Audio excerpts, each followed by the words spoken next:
Hey, Michael here. Have you ever wondered why every time when you scale your Facebook campaigns, it starts to perform horribly? Well, I'm going to show you why in this video, so stay tuned.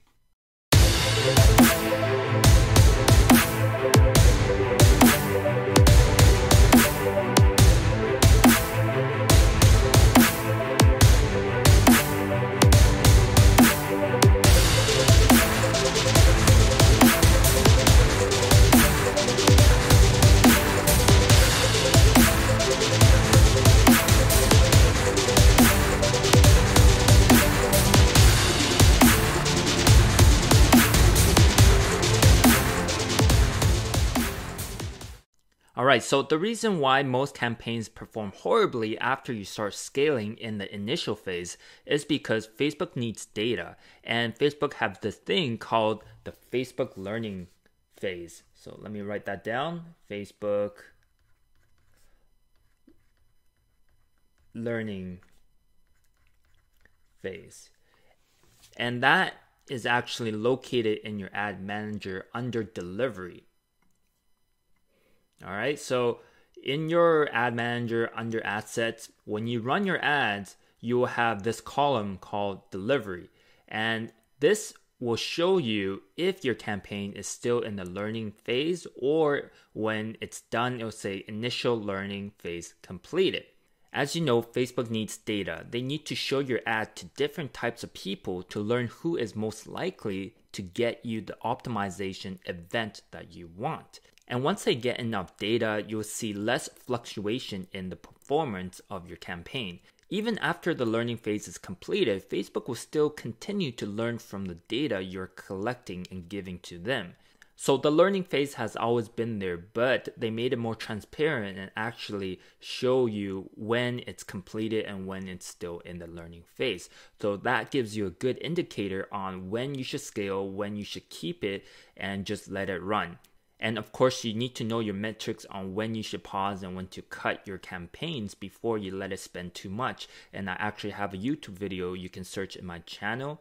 So when it's in the learning phase, don't touch the asset or it will cause the learning phase to reset, which will also reset the algorithm and let Facebook relearn your audience. All right, so let me go back to my whiteboard and let's talk about what is considered a big change in Facebook's eyes. So significant edits that will reset the algorithm on your campaign from Facebook, it's the targeting. So when you change the targeting inside your ad set, that will change how your ad set will behave and that will reset the algorithm. And then if you change the ad creatives, that will also change how your ad set performs. And the third thing is the optimization event. So when you select purchase and change it to add to cart or view content, that will reset the algorithm as well. So these are all considered large changes. All right. And the fourth thing is if you actually pause your ad set and turn it back on,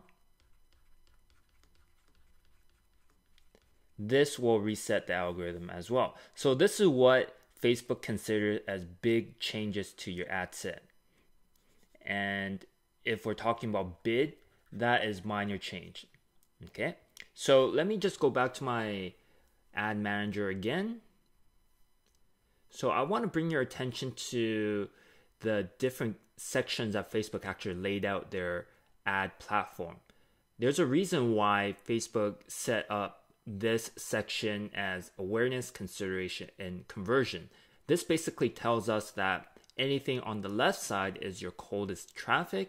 And when you go down to the right side, conversion, this is actually your warmest traffic. And this is the traffic that you want. So initially, when I start my campaigns, I like to set it at purchase because I want to tell Facebook that I want purchases. That's why I normally start with conversion event purchase.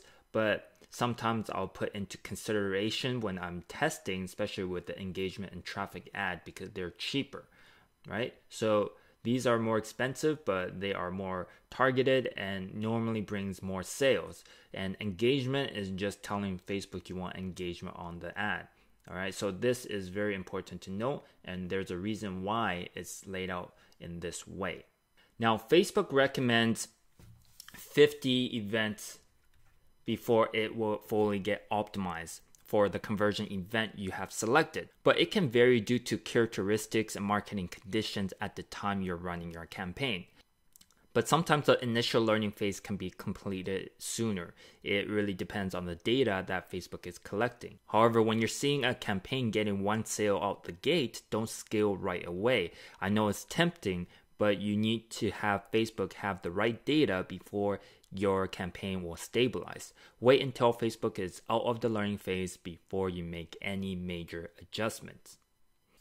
Now, here are some performance issues that you might encounter when you're running your ads. So the first one might be Facebook not spending your budget. Now, this can happen on new accounts because the review process may take longer. So don't worry and just let it run. And if you really get an error, that's when you have to hit up Facebook. But normally on a new account, it will take longer before your ad will run. And the next one is you are stuck in the learning phase. And this is because Facebook don't have enough data so they can give you a consistent audience that you're requesting. So what you can do in this case is you can go to another event that occurs more frequently, like the add to cart event, and have it optimized for that to see if you can have a better performance. And the last thing is just competition. If your ad is not competitive in the auction, Facebook can't deliver your ad consistently. Basically, you're getting outbid and Facebook determines that it's too high for you to sustain profit from your ad. So what you can do in this case is either increase the bid or have better ad creatives so you can have more engagement on your ad, which will drop the cost. Alright, so that is the Facebook learning phase. It's a very important step, so make sure you understand how this works and be patient and don't scale your ads too quickly. That is the number one mistake I see a lot of my students make because they are too excited when they see sales coming in and they start wanting to scale that campaign and do a whole bunch of stuff to it. So be patient, give Facebook enough data before you touch it so you don't mess up the algorithm.